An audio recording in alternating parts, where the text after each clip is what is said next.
High high, এনসিপির উত্তরাঞ্চলের মুখ্য সংগঠক সার্জিস আলম এইটা কি কথা বললেন ভাই? তিনি বললেন আগামী দিনে চাঁদাবাজ দখলদারদের ভোট দিবে না। সার্জিস আলমের এই কথা কি আর বাংলাদেশের মানুষ শুনবে? সার্জিস আলমের এই কথা কি আর বাংলাদেশের মানুষ মানবে?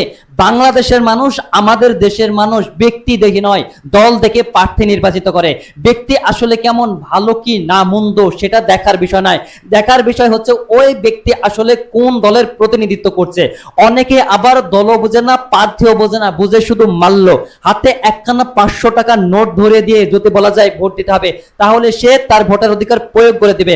প্রার্থী কেমন তার দেখার বিষয় নয়, দল কেমন সেটাও তার দেখার বিষয় নয়। আমাদের উচিত, আমাদের সকলেরই উচিত দল দেখে নয়, প্রার্থী দেখে নির্বাচিত করা। ব্যক্তি আসলে কেমন, তার আচরণ কেমন, তার কাছে আমরা আসলে নিরাপদ কিনা, আমাদের জানমাল নিরাপত্তা কি আছে কিনা, এবং আমাদের সমাজ তার মাধ্যমে কতটুকু উন্নয়ন হতে পারে, এই বিষয়গুলো দেখে একজন ব্যক্তিকে নির্বাচিত করা উচিত। কি বলেন আপনারা? কমেন্টে জানাবেন।